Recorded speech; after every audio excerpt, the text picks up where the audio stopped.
Hello, ladies and gentlemen. Welcome back to the Armchair Book and Wrestling Podcast.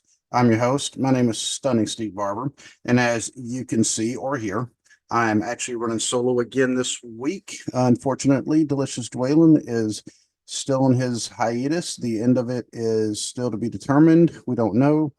But little baby Davis is almost here.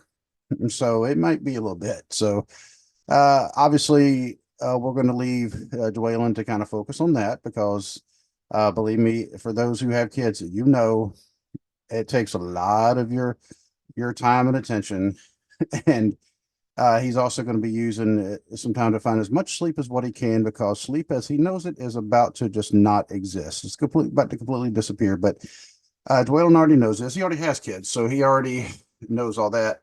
But definitely, everybody is still thinking about it. Everybody's still praying about him, and he does really miss everybody. I've been talking to him. Obviously, Joel and I we still talk all the time, and he does miss this, but but he does have to focus on his family, and I don't think anybody is going to. Nobody should fault him for that.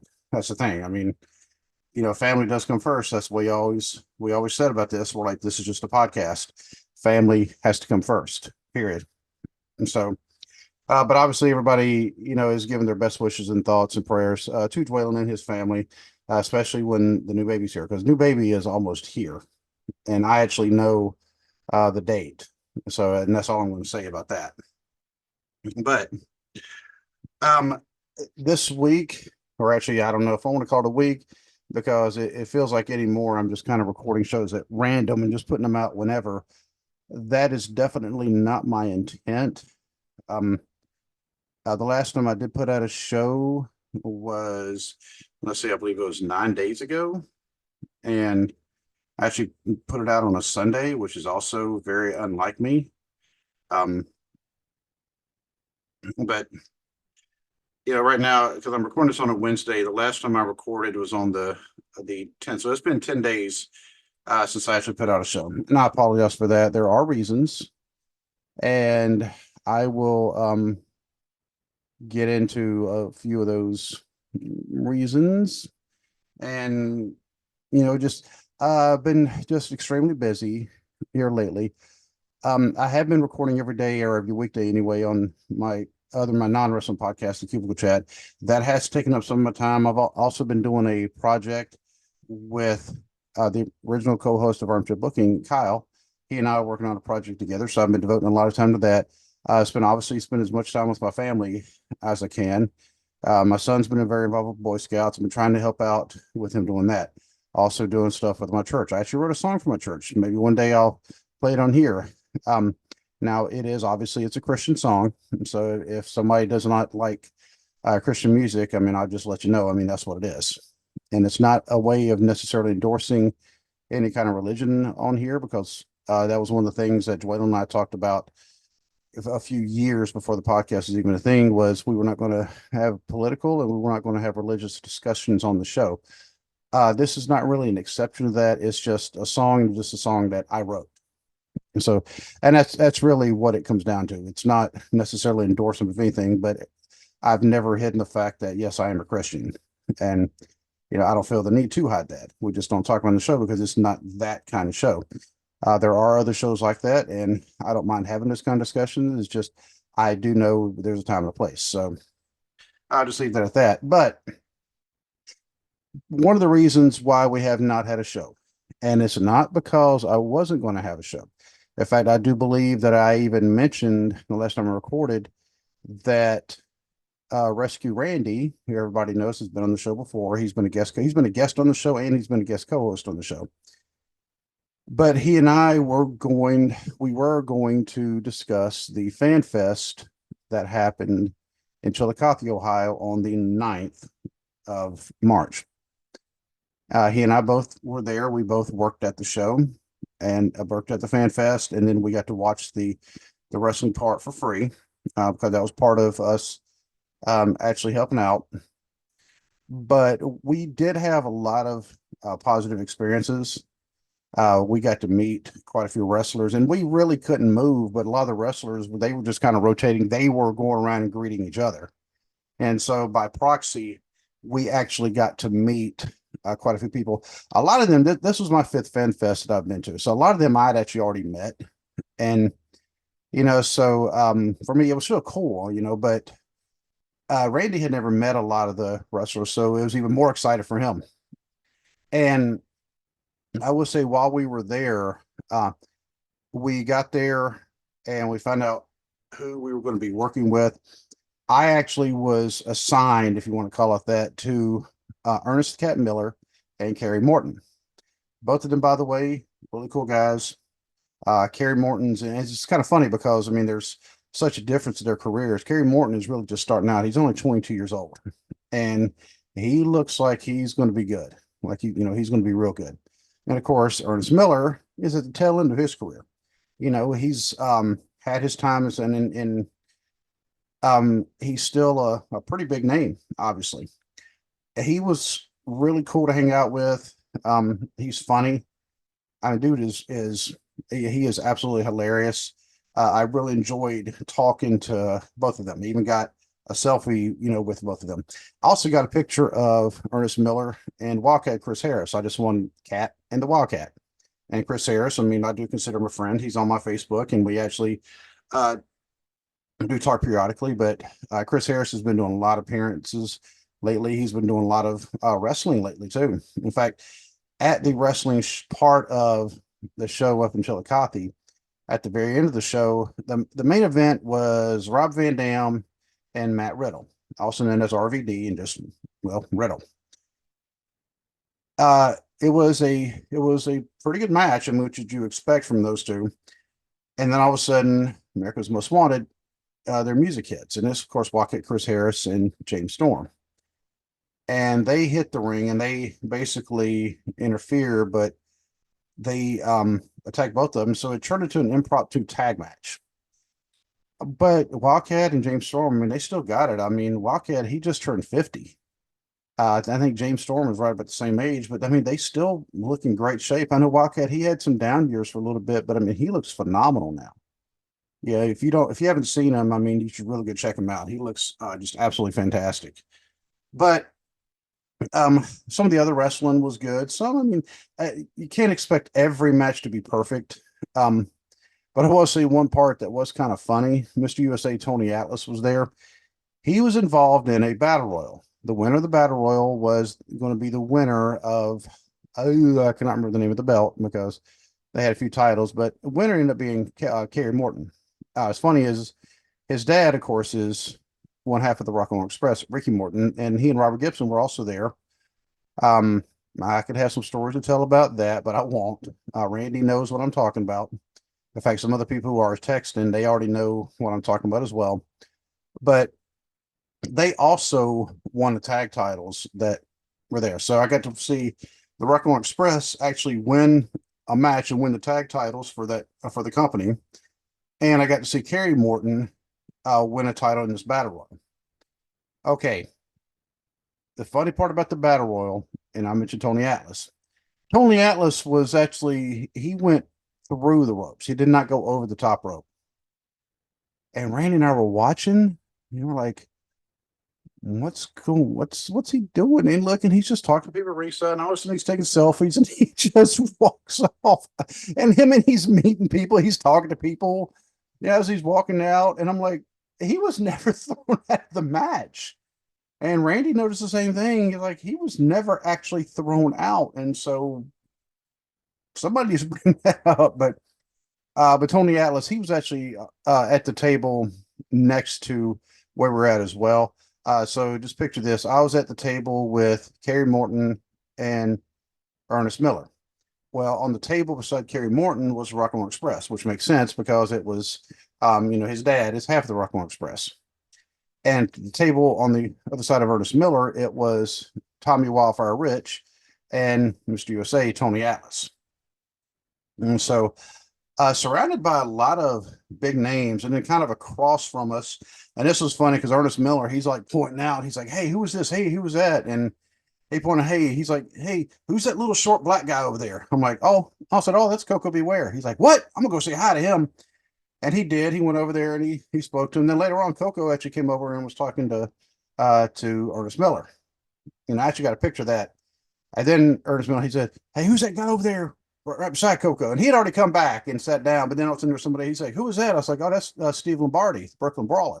What? And he went over there and said hi to him. Occasionally, like I said, wrestlers would come by and say hi. Now, Randy was assigned to Bill Apter and Shark Boy. Uh, Randy said also he enjoyed the time that he spent with both of them. Well, Bill Apter he didn't get to talk to as much because Bill was also the host of the whole thing, and so he was walking in like basically in a big circle, for a good hour and a half, just kind of pointing out people, and he'd go around the loop. It'd probably take him half an hour to go through this loop, and then half an hour. He was doing that. And he was pointing out every single. So you got to hear the names of these people all the time. But he would actually give the microphone to them um and had them say like a promo. And but one of the coolest things uh about that day for me with Bill Apter last year, and you've heard me talk about it on the show before. Last year, Bill Apter was also there, and for a really good price. I mean, it was last year. Remember, it was $25. It was me and my son. We were there. Bill Apter signed an autographed picture. Well, he autographed a picture for us. He gave us his book, also autographed, personally autographed it. He took a picture, or pictures with both me and my son, and this was his idea, and he cut a promo for this podcast. Now, I've since joked because I texted Joylin immediately afterwards, and I was like, "Hey, we have to change the name of the podcast." And Joylin came kind of confused, and he said, "Well, why?" I was like, "Because Bill Apter just did a promo for the podcast, and he called it the Armchair Podcast." He left out the armchair book, and he had actually practiced a couple times. I was like, "You know what?" And I told Joylin, I was like, "It's Bill Apter." He just renamed it. He's like, Joylin's like, yeah, I guess we're gonna have to rename it. Now we're kind of behind on that. It's been a year and we have not renamed it yet. But as Bill Apter was making his way in the loop, he saw me.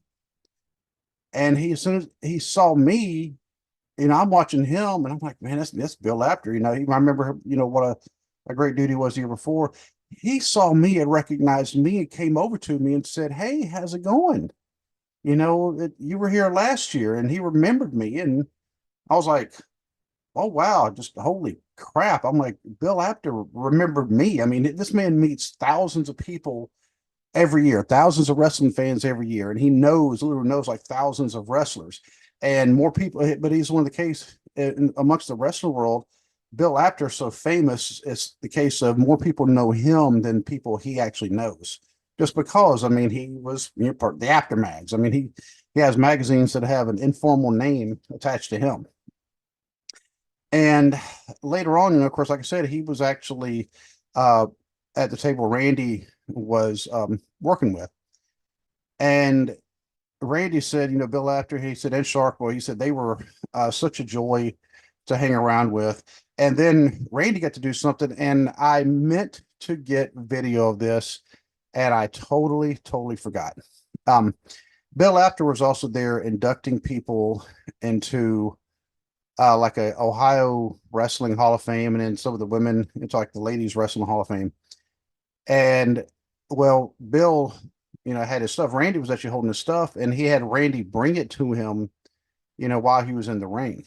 And I meant to get a recording of that for Randy, and I totally, totally forgot. But it was actually, a super, super cool moment, I thought, especially for Randy, because I mean, he got to do that for Bill Apter. Then he was holding Bill Apter's stuff, the rest of his stuff afterwards. This part was actually kind of funny. And Randy's like, "Man, I got to pee." Got to go to the bathroom, but he couldn't because he didn't want to leave. Bill, I said, "I'll watch the stuff." I was like, "Dude, go." He's like, "No." I said, "I'll be all right." And finally, Bill Apter came in there and got his stuff from him, and he thanked Randy. He even offered to buy him a soda, and he said, he even said, "Hey, look, can I do anything for you?" And Randy said, "No." He said, "Thank you's enough." He said, "It was an absolute pleasure meeting you." And he said it was really cool. And then I actually told Bill Apter, "Thank you." I said it kind of blew me away that you remembered me, after a year. We met the one time, and he said, "Well," he said, "I remember nice people."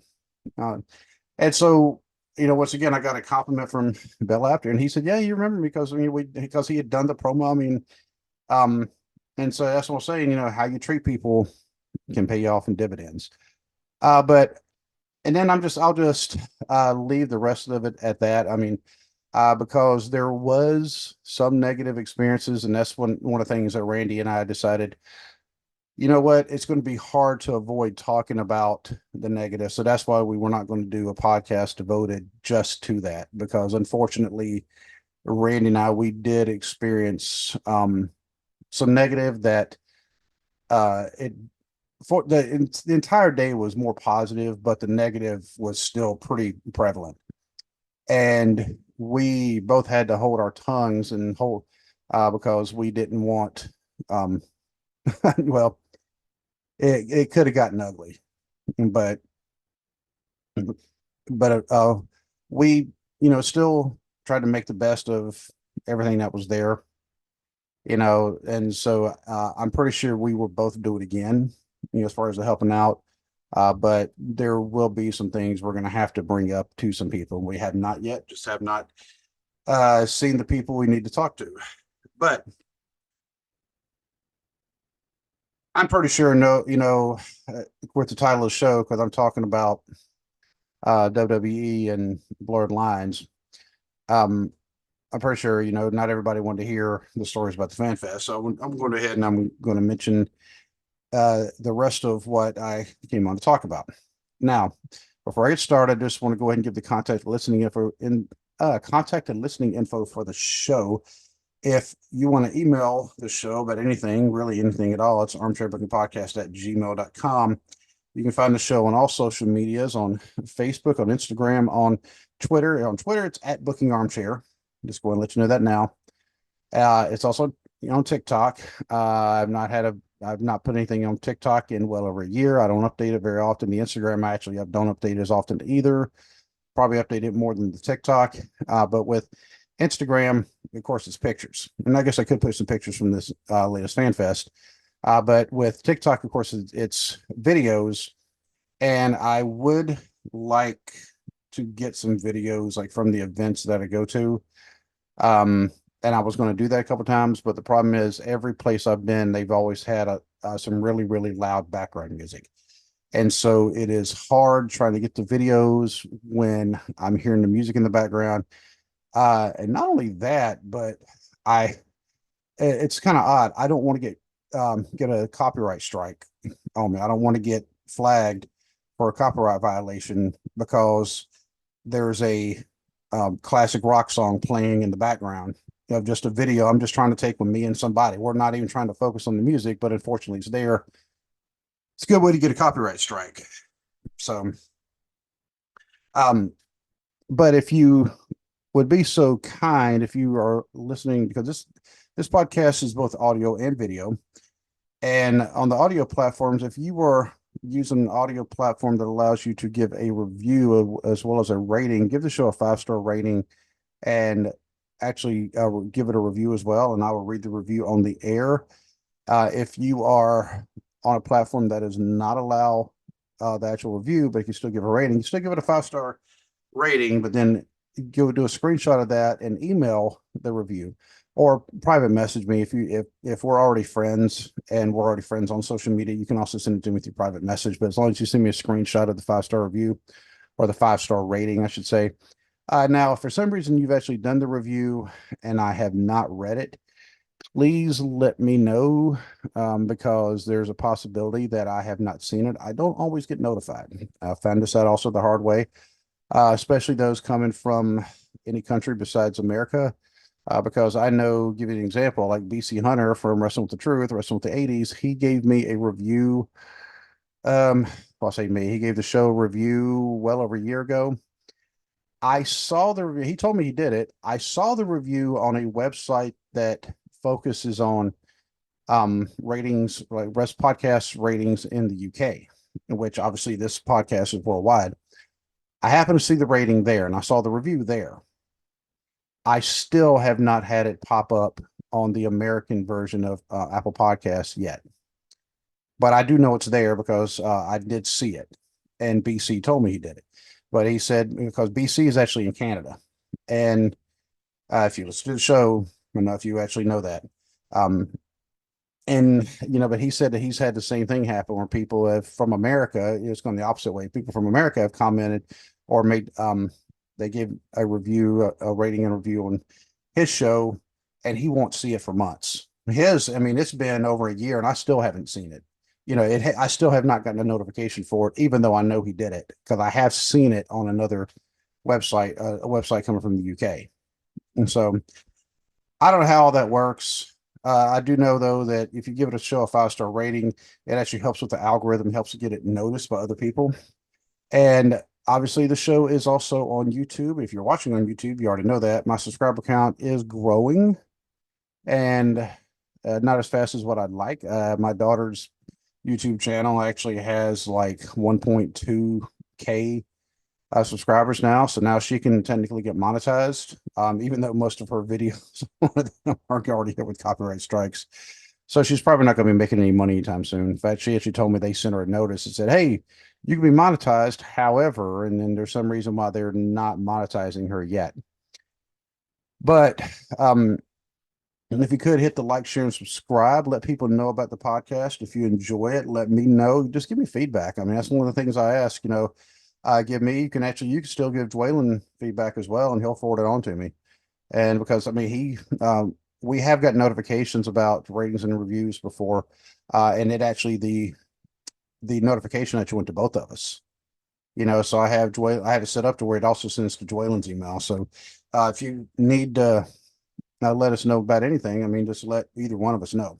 Even though I have been running solo and with guest hosts and with guests, over the past few months, Dwaylen still is a big part of the show. He's just on a hiatus right now. So, but I'm pretty sure not everybody tuned in to hear me talk about all that. So the reason I tuned in is because I was really looking for something to speak of. And there are some things that I've been noticing in the wrestling world. And I actually watched Monday Nitro. Monday Nitro. Wow, I'm absolutely losing it. Monday Night Raw this past Monday. I was able to actually sit down. I wasn't able to watch all of it because I don't get home until the first hour is almost done because my son has Boy Scouts on Monday nights. And so I'm the one who takes him and brings him home. And so I actually don't get home until the show is already a third over. And sometimes, just depending on what's going on, I may not even get a chance to watch that. And so I'll end up having to watch the highlights the next day. Excuse me, got to take a drink. So I turned on Raw this past Monday, right as Cody Rhodes got in the ring to cut his promo. If you watched Raw this past Monday, you know the promo that I'm talking about because it has been talked about quite a bit over the past few days.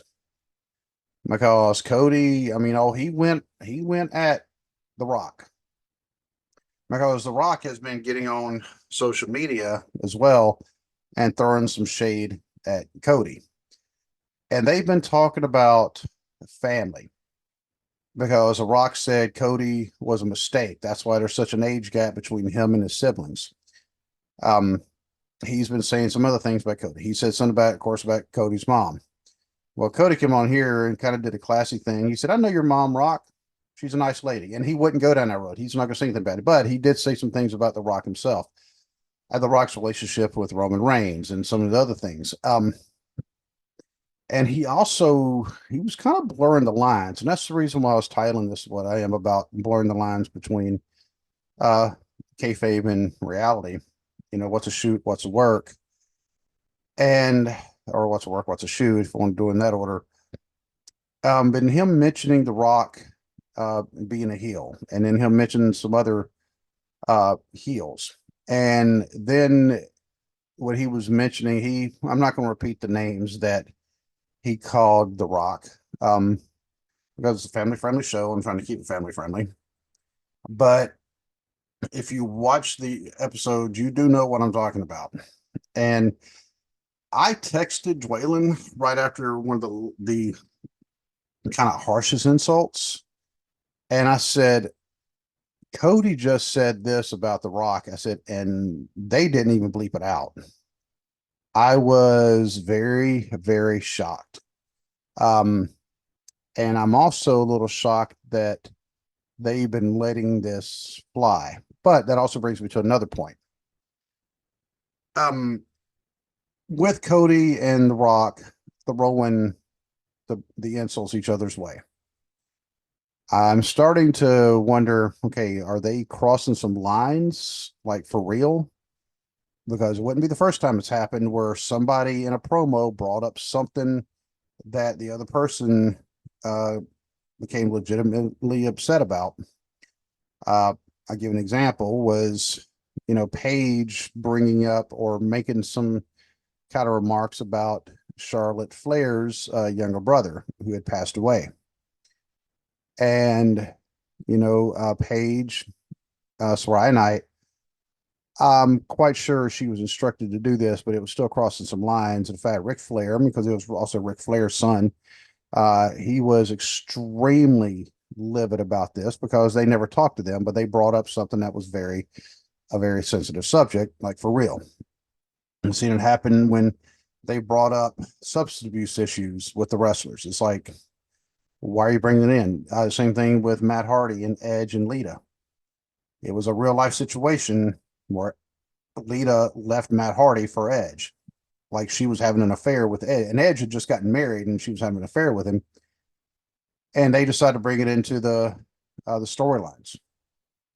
And so it's not the first time they've done that, except for it was more of a mismanagement. But this one feels a little different because they're throwing these insults, and I don't know how much is written out for them. I doubt much at all. They may say, "Hey, hit a bullet point," because they've never been able to tell The Rock what he can and cannot say.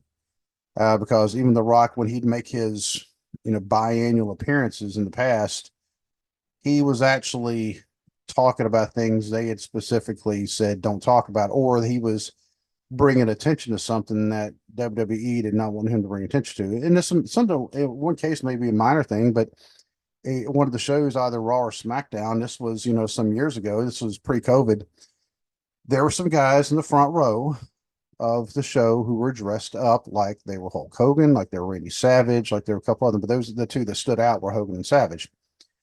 And we're talking like classic 1980s, like late 80s era Hogan and Savage. Well, they said to stop having the camera point at them. We're not going to give them any more attention. The Rock gets in the ring for his promo, and I think they were also in Miami. And of course, Rock has that's where he lives when he's not in Hollywood. I mean, Rock's a big presence in Miami. Well, The Rock goes outside the ring, goes right to those guys. The same guys that Vince McMahon did not want on camera, Rock goes right to them. And so they weren't happy with him. But The Rock is, The Rock. And right now, as far as Dwayne Johnson, the person behind The Rock is concerned, he's the highest paid actor right now in Hollywood. I mean, he's the biggest star out there, which is amazing. And so he kind of does what he wants. Now, see, in other reports, this is not really a rumor type show. This was never a dirt sheet type show, and I'm not going to treat it like a dirt sheet show. However, there have been rumors though that The Rock is getting heat, like real heat backstage, because once again, it's a case of he's not a full-time wrestler. He walks in and all of a sudden all the spotlight is on him. All of a sudden he can change things that he can do things that nobody else can do. Nobody else is allowed to go out there and say the things The Rock says. And so now he's got legitimate heat because people are like, I've been doing this day in and day out uh, for the past however many years. He just walks in because of his past accomplishments, and he can just run the place. Not that, but he's also now he's on the board. He's an executive, but yet he's in the locker room dictating things, and he's going to be wrestling. So it's one of the things, where are the lines? What's real and what's a work? what's a shoot, what's a work. And now they're bringing up things. Now, this may be partly due to the fallout of Vince McMahon no longer being part of the company that he built. Now, he did it to himself. I'm not even going to try to defend him. But you can tell Vince McMahon's gone because now it seems like they have a little more freedom. They're not handcuffed as far as the things they can say and the other wrestlers they can reference, even some who are not part of the company, some who are no longer part of the company. Because, of course, Sting had his last match in AEW.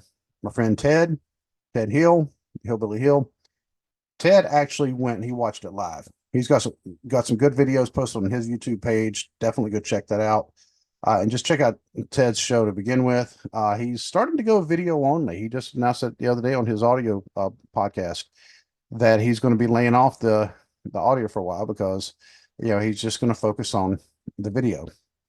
But go check him out because Ted's just a fantastic wrestling mind, and he's the Podfather, and but he was there, and he's actually got some videos of Sting's entrance when he came in with his two sons dressed. They had the face paint on like the other Sting face paint, and just a great channel. But Sting had his last match. He's retired for good, and Michael Cole actually mentioned it on air. Congratulations to Sting for wrestling his last match. 6 months ago, that wouldn't have happened because Vince McMahon, yeah, he wasn't there, but Vince McMahon was still kind of running things behind the scenes. It's kind of like, somebody goes to prison. You think, well, they're not running their gang anymore. Then you find they're still running the gang just from behind bars. And, well, that's no longer the case. Vince McMahon is done because when TKO Holdings actually bought out WWE and they combined them with the UFC, they've let it be known that Vince McMahon's way of doing things is no longer going to be happening. Ironically enough, it's his son-in-law, Triple H, Paul Levesque, who's actually going to be running stuff. Now, some people think it's just a matter of time before he's also ousted just because of the family association with Vince McMahon. Because Paul Levesque married into the family. He's married to Vince McMahon's daughter, Stephanie. But they have not looked like they're going to get rid of Triple H anytime soon because Triple H is known he has a phenomenal wrestling mind because he was a wrestler.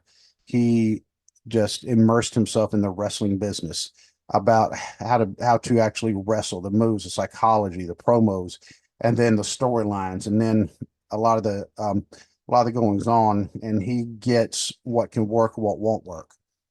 And I think he's kind of, he's the one in over creative now. He's the one come with the matches. And that's why you're seeing these changes, and these changes work from what I've seen. Now, will they go too far? I hope not. Because right now, with The Rock and Cody going back and forth, and they're saying some things that's like, personally, if I had my son's 13, so I mean he's heard a lot worse than what was said the other night. But if we were at a show like we were, because my son has actually been to he's been to a SmackDown, he's been to a Raw, he's been to a house show, he's been to other wrestling shows. In fact, we were there in Columbus the night that Big Show and Braun Strowman broke the ring. And at the time, let's see, that was like 2017, 2018. So you got to think my son was like 6 or 7. He's not 13 like he is now. And if I would have heard Cody saying that with my 6-year-old son, because it's advertised as being a family friendly event, and all of a sudden Cody's saying the things he's saying, and The Rock is saying the things he's saying, and these are things that these kids repeated on the school playground. There's going to be a fight, and the kids are going to get suspended for fighting, and they're going to get in trouble for the language you're using. So that's the only reason, really the only issue I have with what exactly they were saying. But also, one of the things I noticed, Candice LeRae, and this wasn't this past Monday, it was the previous Monday, the things that she was saying to Max, I think it was Maxine. I mean, she was just saying some downright just cool stuff. But I mean, but she was kind of breaking kayfabe stuff. She was kind of blurring those lines, saying the locker room doesn't like you. You're a joke. Nobody does. And Candice LeRae is like her way of also turning heel. But she's like, you don't need to do the moves right. And she was just laying into her. And I'm like, this, it might be kind of crossing some lines. But who knows? But I mean, it may be kind of a different direction they're going, where because they're breaking kayfabe, and Triple H has actually been known. Obviously, one of the most famous examples of breaking kayfabe was what's been referred to as the curtain call incident.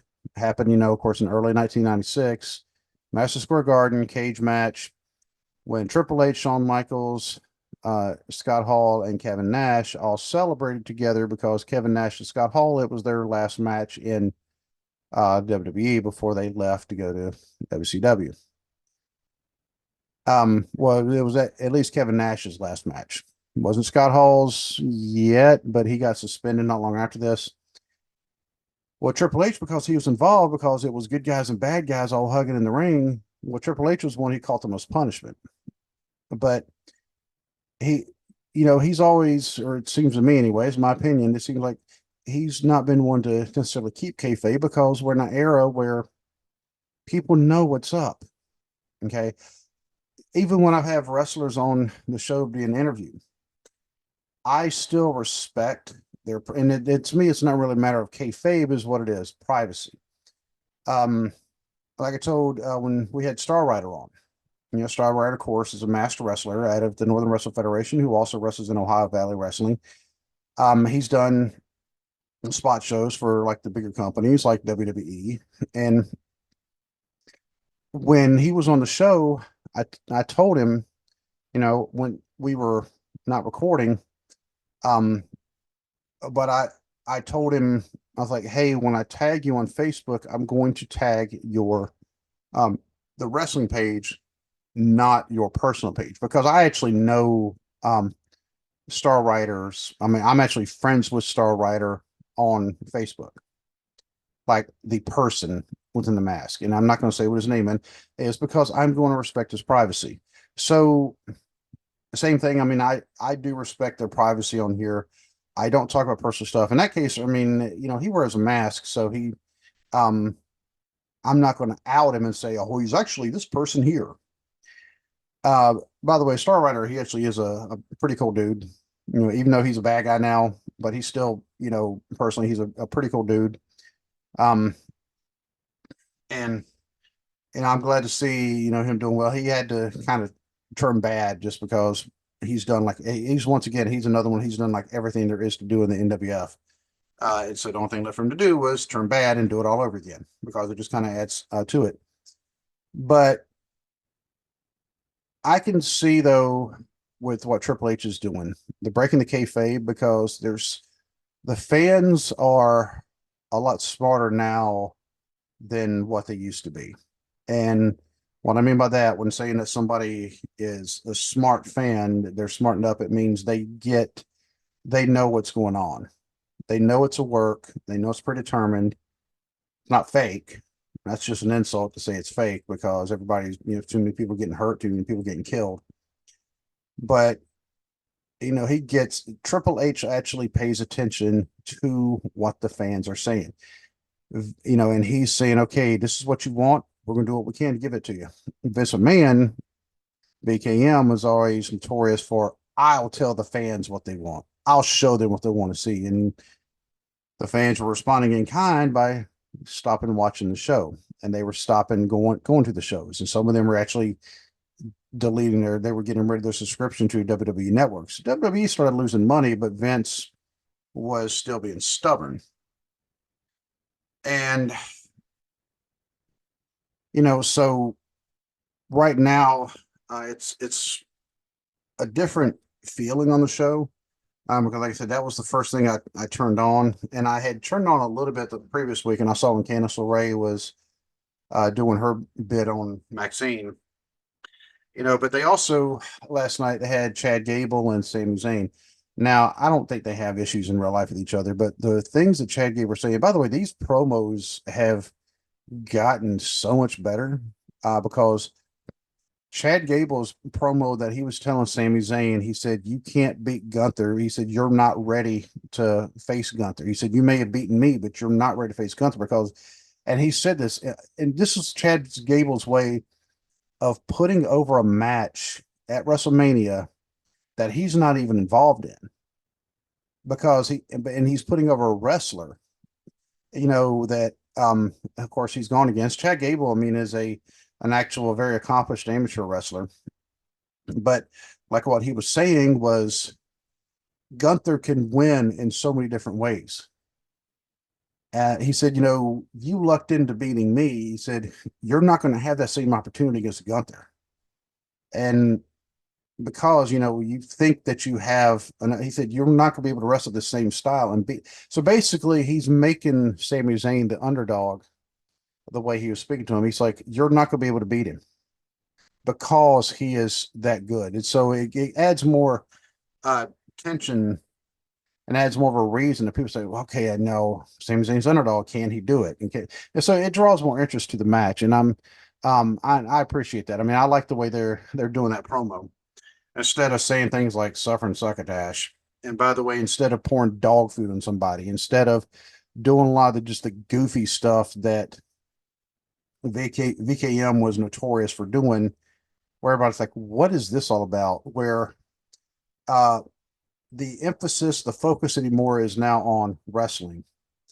Where when Vince was running it, the wrestling was there to support the storyline. Now it's flipping back around to where the skits, the story is there to support the wrestling. Why are they in the ring? And that should be the important thing is why are they having this match? You got to have that in order to have people watch it. You can't say, well, they're wrestling, but now they're going to go back and we're going to run this 20-minute long skit. There was one SmackDown. It was within the past 2 years because I had actually texted Dwaylen while I watched it. And I was like, dude, I said, just watched a 2-hour SmackDown and there was about 15 minutes of actual wrestling. Turns out I was wrong, but I wasn't that far off. There was 18 minutes of wrestling on a 2-hour show.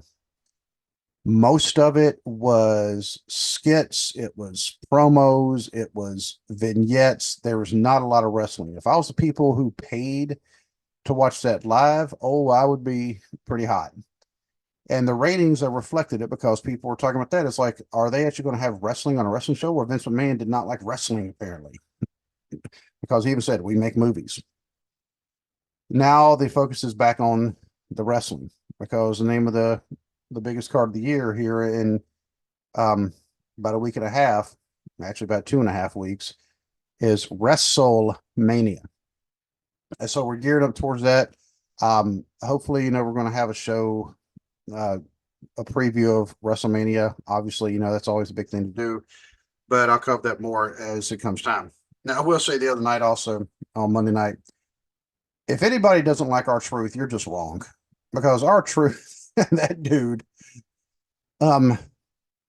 he is one of the most entertaining, just goofy, and you're thinking, is he really that dumb? Actually, he's not. That's the funny thing. Ron Killings, the man behind R-Truth, Ron Killings is actually very smart.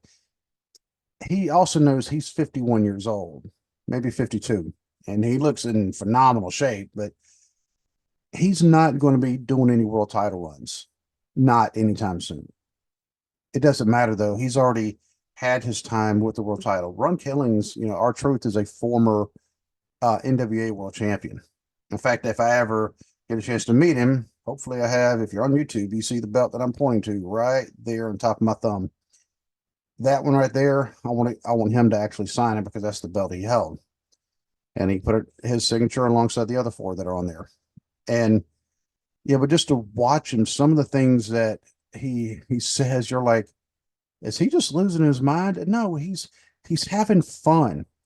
And if you don't think, you have to be actually pretty smart to think of the things off the cuff like like R-Truth, Ron Killings, that he does. Because when him and Miz, which I'm glad to see they paired him up with the Miz, the Awesome Truth, because I actually like the Miz. I know a lot of people don't like the Miz. I do like the Miz. I like R-Truth. Putting them together, to me, it's just going to be a great team. Miz will probably turn on at some point because that's what Miz does. But putting them together, the Awesome Truth, and it's a fun team because the Miz also has fun when he's doing his thing. The Miz, because of his background as a reality TV person, and then he went through Tough Enough, and he's probably obviously the most successful person to come out of Tough Enough. But for him, because some people say, well, he didn't pay his dues like everybody else. The Miz has proven himself time and time and time and time again. And the Miz respects the wrestling business. He respected it before he ever became a wrestler. That's why he wanted to be a wrestler. For him, it was not a stepping stone to Hollywood. And I mean, yes, he has done some movies, but he was already doing things. He was already in the spotlight, and he became a wrestler. Then, of course, you had the thing with him and Logan Paul, and he was really the first person to bring Logan Paul in. And Logan Paul, of course, I mean, look how he's doing now. I mean, it's actually I don't think anybody expected Logan Paul to be as over as what he is. And but you can tell he's put the work in.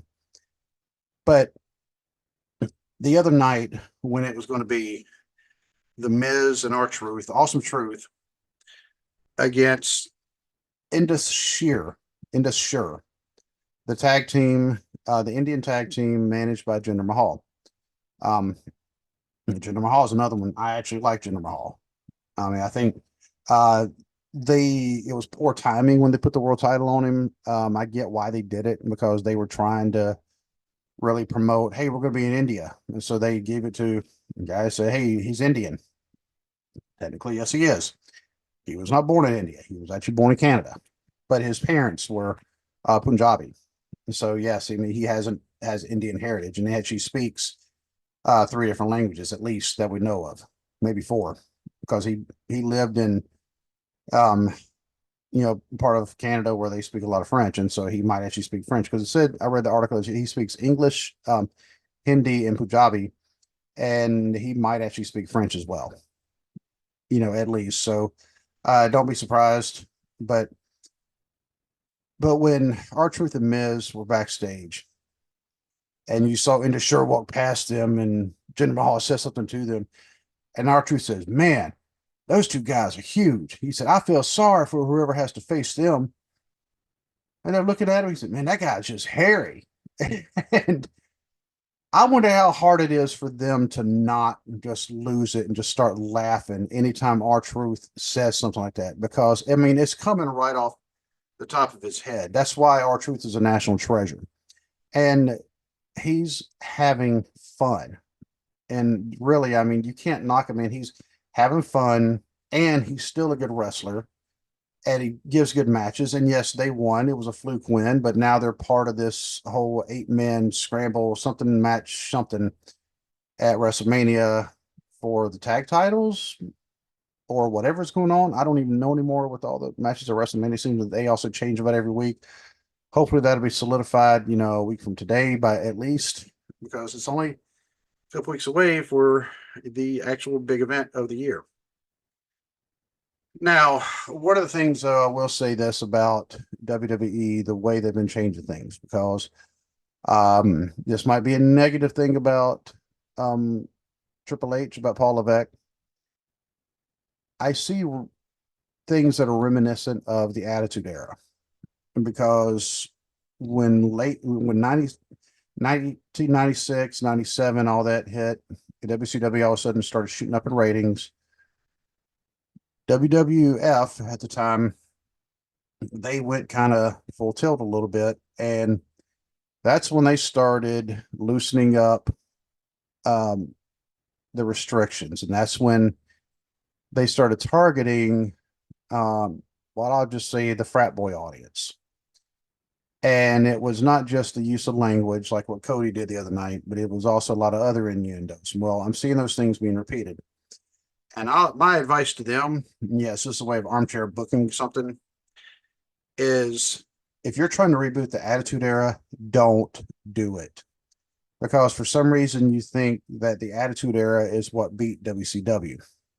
No, WCW beat WCW. WCW imploded because they started focusing on things other than wrestling. So don't go down this whole Attitude Era reboot route, especially now that, well, you became WWF at the time. They became a publicly traded company not long after all that.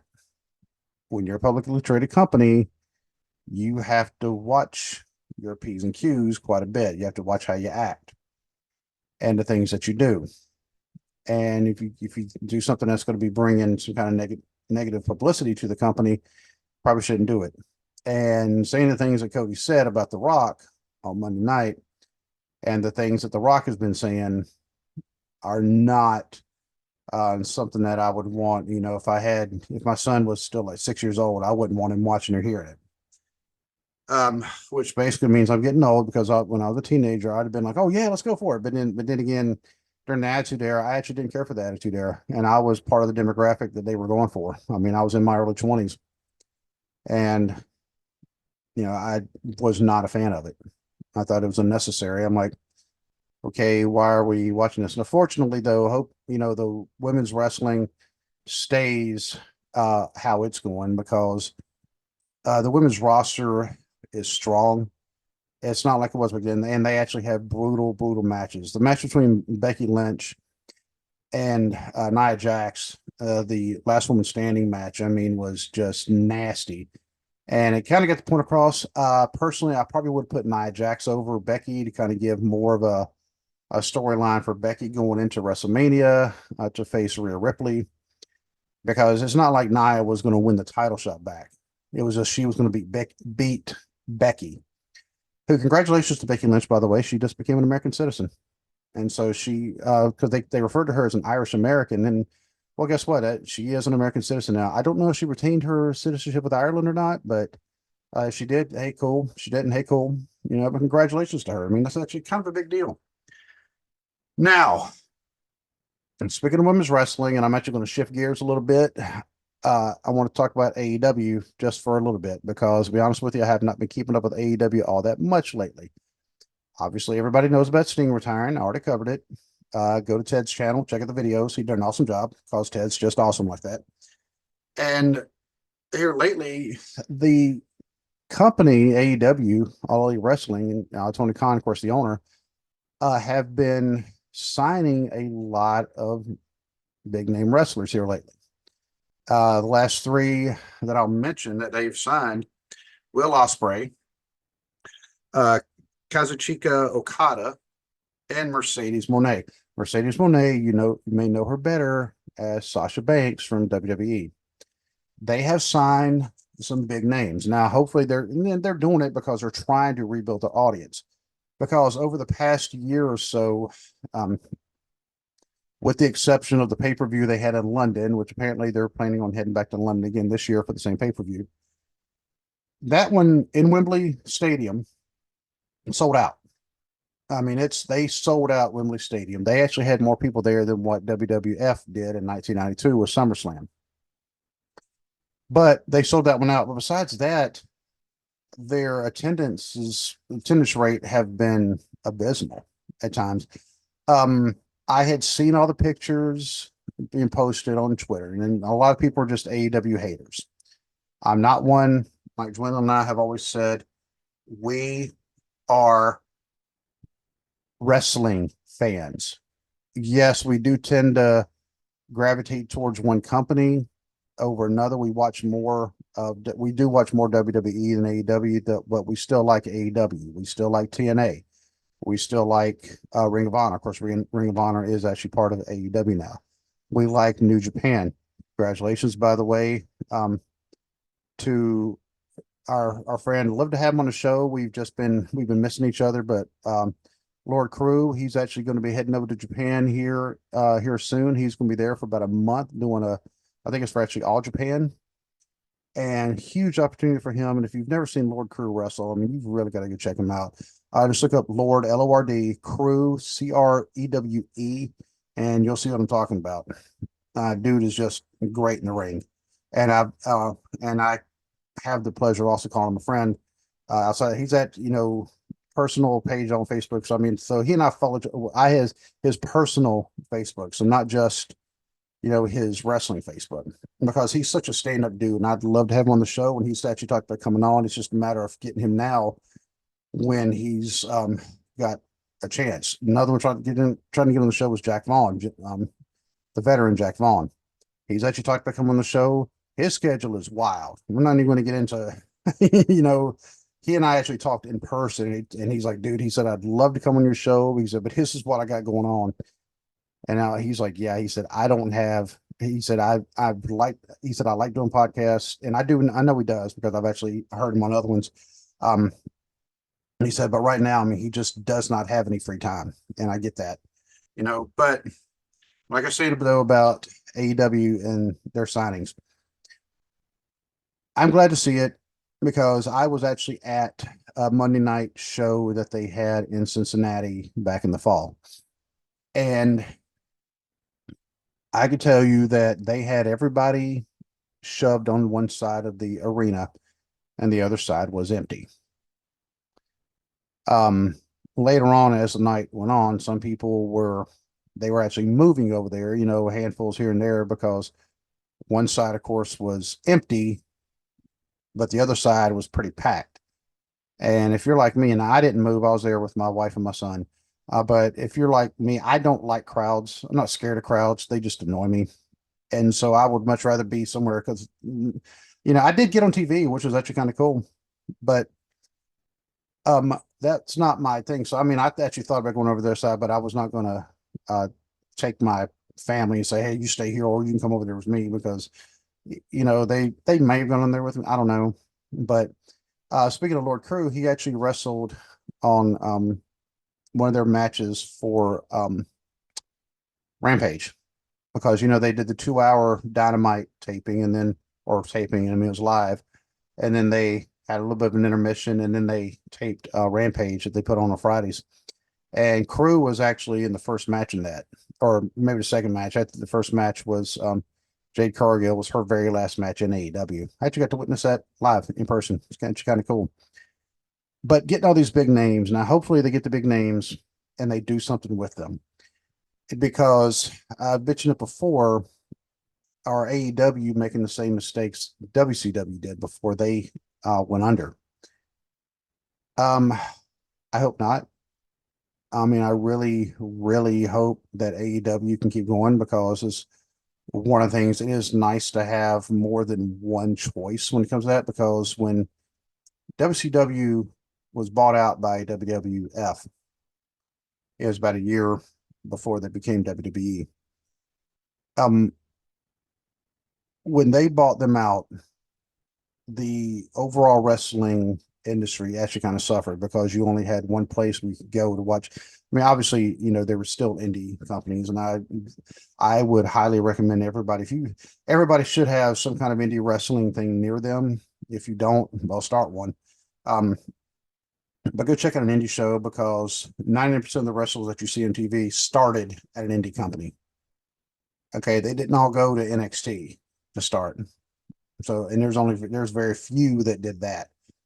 But there was only one game in town, and that was WWF. And then, of course, with WWE, by the time it became WWE, of course, I believe TNA Impact, NWA TNA Impact had actually been formed, but it was still up and coming. Ring of Honor came right about the same time, maybe a little bit later. Ring of Honor was always like number three. They never passed up TNA. Then you had other companies that would pop up here and there. I think there was one like XPW. I think Hogan was involved with that one, but therefore, longest time, I mean, it was WWE, TNA Impact, Ring of Honor.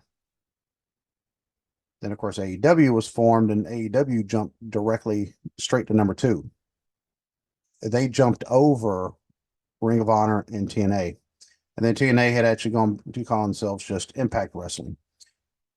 But AEW, I mean, they weren't just second. I mean, they were a very strong second. And I mean, they were a very viable challenger to the WWE's throne. And of course, I mean, you had people like Cody, and you had the Young Bucks, and you had a lot of other ones who were helping. Chris Jericho has been one of the main ones to help build the company up. And now it's kind of fallen back quite a bit. That's a story for another day, is what exactly happened to make AEW fall back. There's been some questionable decisions. There's been some, the whole CM Punk debacle. I don't think that's the only reason. I don't think that's all what caused it. A lot of it's going to come down to the product that you're putting out. And if the product is not as, if the product is good, people are going to keep watching it. If the product is you got to make it worth their time to watch it. So maybe that's the issue. Maybe it's something I can do an analysis on, and it'll be not just me. I mean, I would actually want somebody else to be on as well to give kind of their own, possibly differing opinion. But yeah, so that's kind of where AEW is right now. Like I said, I mean, I don't watch a ton of AEW right now, just because I have a ton of stuff going on. I barely am able to watch Raw and SmackDown because, like I said, I'm extremely busy right now. Or the way Kyle put it, he's like, man, you're more busy now than what you were when you were collecting a paycheck. And that's actually something else. I'm still looking for work. So if any of y'all out there know of any kind of work I can do, especially if I can do it remotely, by all means, let me know. I would greatly appreciate that. But I will say I do have something kind of cool scheduled for this weekend with the show. Um, I don't want to give it away, but it is going to involve some guests from a totally different podcast. And this is a podcast that is not a wrestling podcast. But we're actually talking about recording Saturday evening, which means that the episode will probably come out Sunday. Um, because I don't see myself doing the editing for the video late Saturday night, especially when I have to get up and be, because I play, you heard me say I play in my church's praise team, also known as the band. Um, and I have to be there at 8:30 Sunday morning. So I'm not going to be up until, wee hours in the morning editing a video and uploading a video. So, but just know it'll be a really, really cool thing if I'm able to get this done, so that's you know, kind of a teaser. I've actually talked about this one before, finally able to hopefully make it happen, these particular guests. So, um, but just stay tuned for that. But until I can actually do that again, until we can talk again, thank you so much for tuning in. I really appreciate all of you. Give me some feedback, send an email, armchairbookingpodcast@gmail.com. Go check out my other podcast, the Keep Chat podcast. Until we can actually meet again, good day and God bless.